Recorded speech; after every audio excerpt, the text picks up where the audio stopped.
Let us now illustrate the linear least mean squares estimation methodology in the context of an example, and we're going to revisit our familiar example that we considered earlier in the context of general least mean squares estimation. Let us remind ourselves what were the assumptions behind this example. There is an unknown random variable that we wish to estimate, and that random variable happens to be uniform on a range from 4 to 10. What we get to observe is a random variable x, which is equal to theta plus or minus something.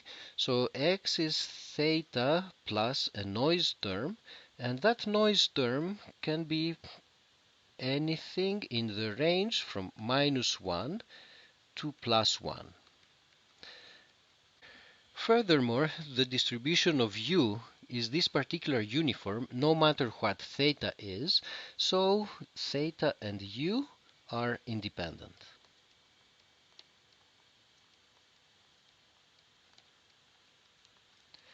These modeling assumptions correspond to this picture. This is the range of x and theta, and the joint distribution of x and theta happens to be a uniform distribution on this particular shape.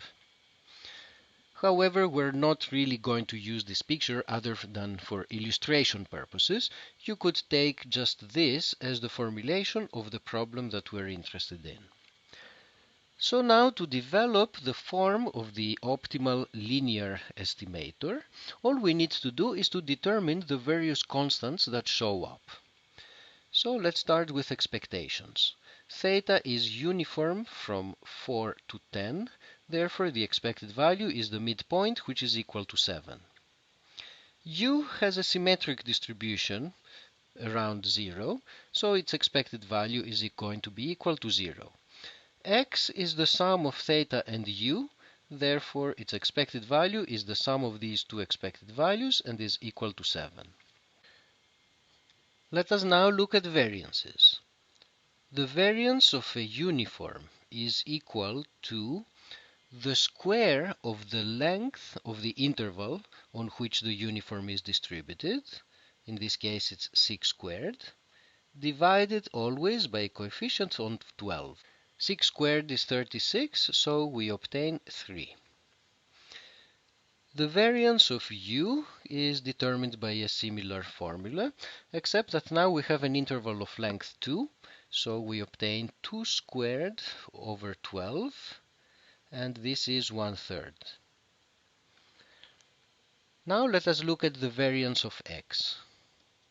Since x is the sum of theta and u, and since the two of them are independent, the variance of x is going to be the sum of these two variances, which is 10/3. Now let us try to calculate the covariance term. The covariance of theta with x is this expression, because x is theta plus u.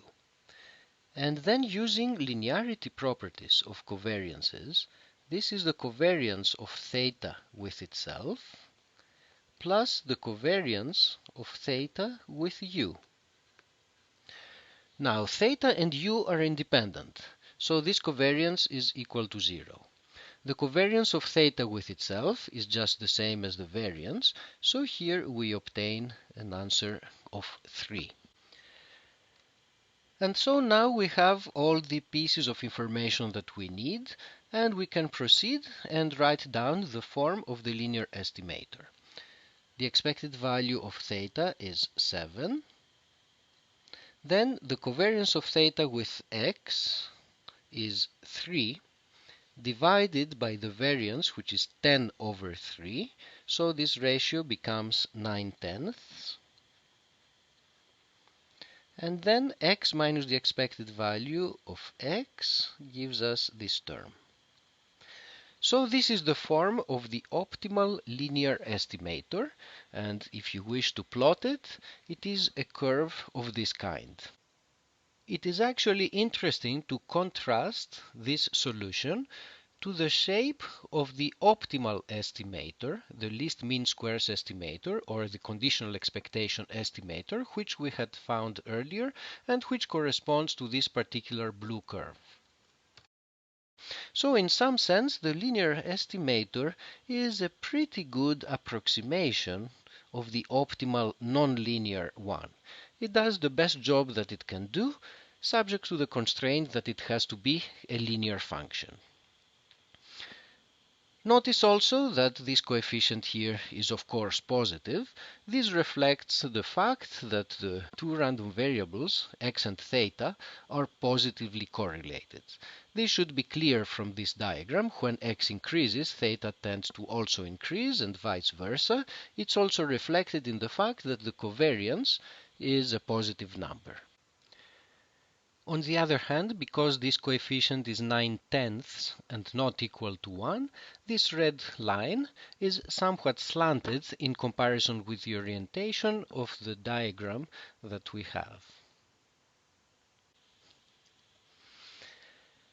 The calculations that we went through in this particular example are pretty generic. This is what you need to do in general.